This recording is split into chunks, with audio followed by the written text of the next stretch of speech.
97ல வந்து காமராஜ் படத்துக்கான பணிகள் துவக்கப்பட்டன. கிட்டத்தட்ட என்னுடைய 30வது வயதுல இதுவரைக்கும் அது சார்ந்த பணிகளை தான் நான் செஞ்சுக்கிட்டு இருக்கேன். அப்போ முதலமைச்சருக்கு வந்து ஒரு வேண்டுகோளை அனுப்பியிருக்கேன். காமராஜ் படத்தை அரசுடைமை ஆக்குங்கள்.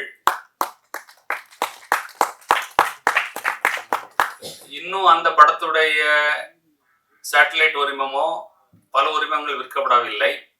கிட்டத்தட்ட அது வந்து யூடியூப்ல மட்டும் இருக்கு, மற்றபடி வந்து அது முடங்கி தான் இருக்கு. அதனால அரசாங்கம் அதை வந்து வாங்கி அதுக்கான ஈவுத்தொகையை வழங்க வேண்டும் அப்படின்னு கேட்டிருக்கேன்.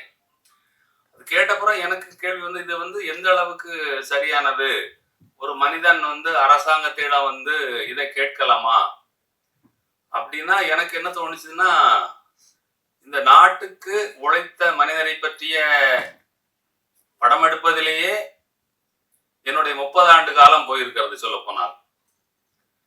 அப்போ நான் அதுக்கு தகுதி உடையவனாக என்னை கருதுகிறேன். இந்த மக்கள் வந்து காமராஜருக்கு வரி செலுத்த கடமைப்பட்டவர்கள். அது நியாயமான கோரிக்கையாக எனக்கு தோன்றியது. அதனால் கேட்டிருக்கிறேன். இது சம்பந்தமாக நீங்கள் என்னிடம் கேள்வி கேட்கலாம். சார் சார் ஸ்ட்ரெயிட்டாவே சொல்லிடுறேன் சார். இங்க சார் இங்க சார் இங்க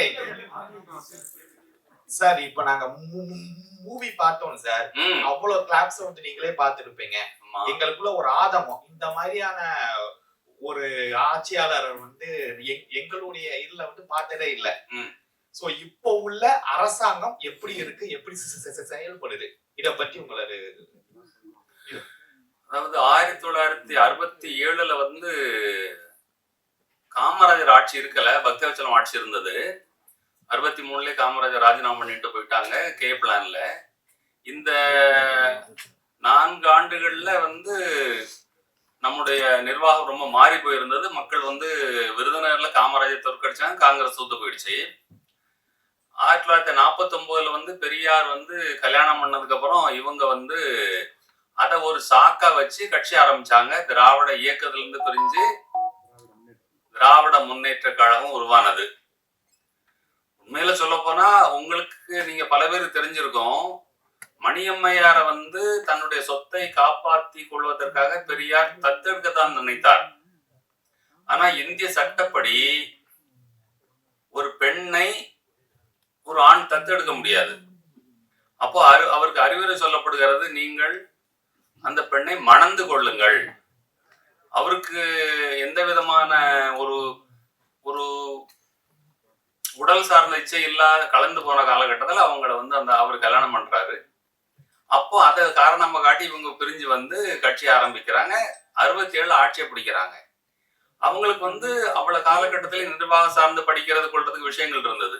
ஆனால் திரு விஜய் அவர்களை அப்போ அவங்க பதவிக்கு வந்த உடனே காமராஜ் சொன்னாரு, இவர்களுக்கு 6 மாதம் நேரம் கொடுங்கள், இவங்க மேல எந்த விமர்சனம் வைக்காதீங்க அப்படின்னு சொன்னாரு. இப்போ திரு விஜய் அவர்கள் வந்து இப்பதான் 2.5 ஆண்டு ஆகுது கட்சி ஆரம்பிச்சிருக்காரு இவர். ஆனா அதே மாதிரி எம்ஜிஆர் ஆரம்பிக்கும் போது அவர் 55ல காங்கிரஸ்ல சேர்ந்துட்டு அப்புறம் அதுல இருந்து வெளியேறி திமுகவில் இணைஞ்சு அப்புறம் கட்சி ஆரம்பிச்சார். அவருக்கு ஒரு போதுமான ஒரு நேரம் இருந்தது, தெரிஞ்சிருக்கிறதான வாய்ப்பு இருந்தது. ஆனா இவர் வந்து ஒரு இந்த திராவிட கட்சிகள் மேல இருந்த அதிருப்தினால விஜய வந்து செலக்ட் பண்ணி திரு மாண்புமிகு விஜய் அவர்கள் இப்ப ஆட்சி நடத்துறாரு. இப்ப இவருக்கு இன்னும் அதிக நேரம் கொடுக்கணும். ஏன்னா திமுகவுக்கு வந்து காமராஜர் 6 மாசம் டைம் கொடுத்தாரு. அவங்களுக்கு பாத்தீங்கன்னா 49ல இருந்து 67 எத்தனை வருஷம் ஆச்சு? 28 எத்தனை வருஷம் சொல்லுங்க? 18 ஆண்டா? 18 வருஷம் டைம் இருந்தது. இவர் வந்து இப்பதான் வந்திருக்கிறாரு. இவருக்கு நேரம் கொடுக்கணும். ஏன்னா மக்கள் மாற்றத்தை விரும்பி இருக்கிறாங்களா இல்லையா, அதை வந்து மதிக்கத்தான் செய்யணும் எல்லாரும். அவரை வந்து அவசரப்பட்டு 6 மாசத்துல கவுத்துருவோம், 3 மாசத்துல கவுத்துருவோம், இது வந்து தங்களுடைய தங்க சுரங்கம் பறி போயிடுச்சே அப்படிங்கிற இதுல வந்து இது புலம்புறாங்க. இவங்க 2 பேரும் புலம்புறாங்க. இது வந்து நம்ம இவ்வளவு காலம் வந்து சம்பாதிச்சு எல்லா இடத்துலயும் வந்து கட்டி வச்சிருக்கிறோம், இவர் ஒரு புது ஆள் வந்து கொண்டு போயிட்டாரு அப்படின்னுட்டு இவருடைய ஆரம்பம் ரொம்ப நல்லா இருக்கு. இது தொடர்ந்தால் நல்லா இருக்கும். சார், காமராஜர் படத்தை வந்து அரசு உடைமையாக்கும்னு சொல்லிட்டு நீங்க சொல்லியிருக்கீங்க. பிளஸ் அது இல்லாம வந்து வருமானம் வந்து காமராஜருக்கு வந்து மக்களே தரணும்னு சொல்லிட்டு அந்த படத்துக்காக பேசியிருக்கீங்க. ஆனா அந்த படத்துல வந்து சினிமாக்காரங்களை வந்து பெரிய விமர்சனமாவே வந்து காமராஜர் பேசியிருக்காரு. இந்த காலகட்டத்துல எப்படி அந்த படத்தை வந்து அரசாங்கம் வாங்கி செய்யும்? அதாவது காலங்காலமா, அதாவது அவர் வந்து விரும்பலே தவிர நான் விரும்புகிறேன். அவர் வாழ்க்கை வந்து மக்கள் தெரிஞ்சுக்கணும் நான் விரும்புறேன். ஆமா, அவர் வாழ்க்கை தெரியாம போன இப்ப என்ன இருந்திருக்கும்? கிட்டத்தட்ட விஜய் ஆட்சி வந்திருக்க முடியாது. இப்படி ஒரு முன்னோட்டம் இருந்ததுனாலதான் வந்து இன்னைக்கு திரு விஜய் அவர்கள் ஆட்சிக்கு வர முடிஞ்சது நான் நினைக்கிறேன். இவர் ஒரு கிளீனான, அது மக்கள் மனதுல அடி மனதுல இருந்தனாலதான் வந்து மிஸ்டர் விஜய் இன்னைக்கு ஆட்சிக்கு வந்திருக்கிறார். சார், அப்புறம் வந்து சினிமாக்காரங்க பேசும்போது அந்த படத்துல அந்த ஆவண படத்துல வந்து தற்கொலைன்னு ஒரு டைலாக் ஒன்று வரும் சார். இப்போ வந்து தற்கொலைன்ட்டு வந்து சோசியல் மீடியா ஃபுல்லா பரவிட்டு இருக்கு.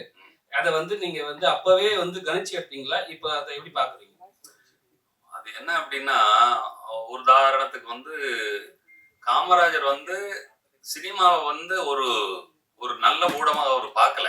அவர் காலத்துல என்ன அப்படின்னா, நாட்டுக்காக உழைக்கிறது தான் முக்கியமானதாகப்பட்டது.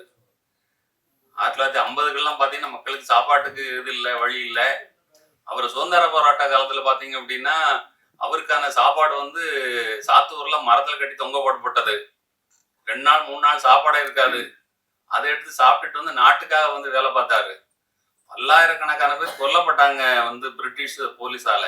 இந்த நேரத்துல சினிமா வந்து அவருக்கு எந்த விதமான ஒரு இதை கொடுத்துருக்கோம் யோசிச்சு பாருங்க நீங்க. மக்கள் வந்து வீணா டைவர்ட் பண்றாங்கன்னு நினைச்சிருப்பாரு. இன்னொன்னு வந்து அவருடைய கணிப்புல மக்கள் பணியாற்றி அரசியலுக்கு வர வேண்டும். சொல்ல போனா எம்ஜிஆர் அரசியலுக்கு வந்த போது பெரியாருடைய ஸ்டேட்மெண்ட் உங்களுக்கு தெரியுமான்னு தெரியாது. எல்லாரும் போய் கேட்டாங்க. இது எவ்வளவு பார்லிமெண்டான வார்த்தையான தெரியல எனக்கு. இருந்தாலும் அவர் சொன்னதை நான் சொல்றேன். எம்ஜிஆர் வந்து அரசியலுக்கு வந்திருக்கிற என்ன நினைக்கிறீர்கள் என்று கேட்ட போது அவர் சொன்னார், கள் குடித்த குரங்கு போல இருக்கிறது. படிச்சிருக்கீங்களா யாராவது? கள் குடித்த குரங்கு அப்படின்னு அவர் சொன்னார்.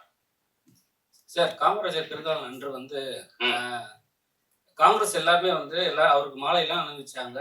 சரியான விஷயம் நடந்தது. ஆனா அந்த கட்சியிலே வந்து அந்த இடத்துல வந்து காமராஜர் ஒரு மாலை போட அணிவிக்கும் போது பெரிய சச்சரவு நடந்தது, சண்டை நடந்தது. நீங்க கேள்விப்பட்டீங்களா, பாத்தீங்களா? ஆமா, அது ஆலங்குளத்தில் நடந்துன்னு கேள்விப்பட்டேன். அது வந்து அது தவறு தானே. அது எந்த தலைவருக்கும் அப்படி பண்றது வந்து அது அவர் இன்னைக்கு ஒரு ஜாதி தலைவர் கிடையாது. அவர் வந்து அகில இந்திய தலைவர்.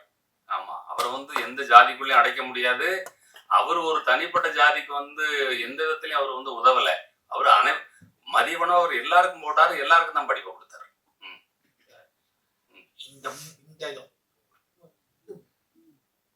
விஜய் சார் வந்து பார்க்கக்கூடிய வாய்ப்புகள் இருக்கா? உங்க டீம்ல இருந்து யாராவது கொண்டு போய் சாரும் சொல்லியிருக்காங்க, அவங்களும் விஜய் சாரும் மற்ற எம்எல்ஏக்களும் அவங்கள டிபார்ட்மெண்ட் உள்ள பார்க்கணும்னு நீங்க கொண்டு போய் சேர்க்கக்கூடிய வாய்ப்புகள் இருக்கா?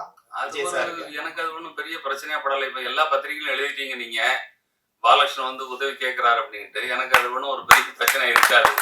ஆமா, எனக்கு அது ஒரு பத்திரிகையா உங்க மூலமாவும் அந்த வேண்டுகோளை வைக்கிறேன். இனிமே எனக்கு அது ஒரு கடினமா பணியா இருக்காதுன்னு தோணுது. சார், தொடர்ச்சியா வந்து காமராஜர், திருக்குறள் இது மாதிரி மக்கள் சம்பந்தப்பட்ட படங்களை எடுத்துட்டு இருக்கீங்க. பாக்குற படங்களா? ஒரு வேலை கட்சி தொடர்ந்து என்ன இருக்கா?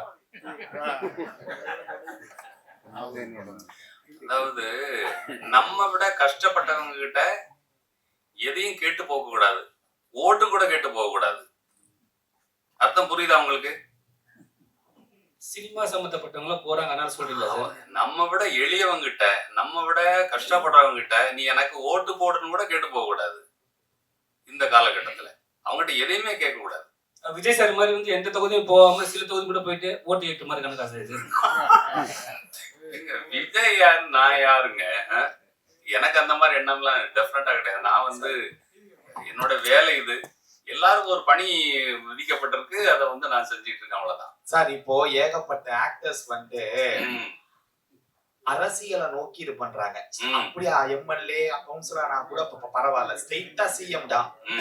சோ மக்களும் வந்து எந்த எந்த நாலேஜுமே இல்லாம ஓட்டும் போட்டுறாங்கன்னு வச்சுக்கோங்களேன். அவளுக்கு உங்களுக்கு உங்களுடைய இதோட உங்களோட கருத்து என்னன்னு கேட்கிறேன். இல்ல இவ்வளவு கெடுத்து வச்சிருக்காங்க நாட்டை. அது யாருன்னு கேட்டா கரெக்டா இருக்கும். யாருன்னா 2 திராவிட கட்சிகளும் இதுல யாருன்னு உங்களுக்கு தெரியாதா என்ன? ஒரு ஆள் எப்படி வந்தாரு திருவாரூர்ல இருந்து உங்களுக்கு தெரியும், இன்னொரு ஆள் வந்து இலங்கையில இருந்து கிளம்பி வந்தது உங்களுக்கு தெரியும். இதுல வந்து யாரு யாருன்னு கேட்டா என்ன அர்த்தம்?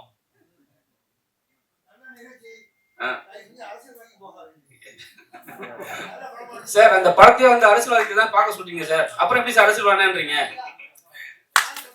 அதான் சார் நாங்களும் கேட்கிறோம், நீங்க பத்திரிகையாளருக்கு தெரியாதா சார் அதை?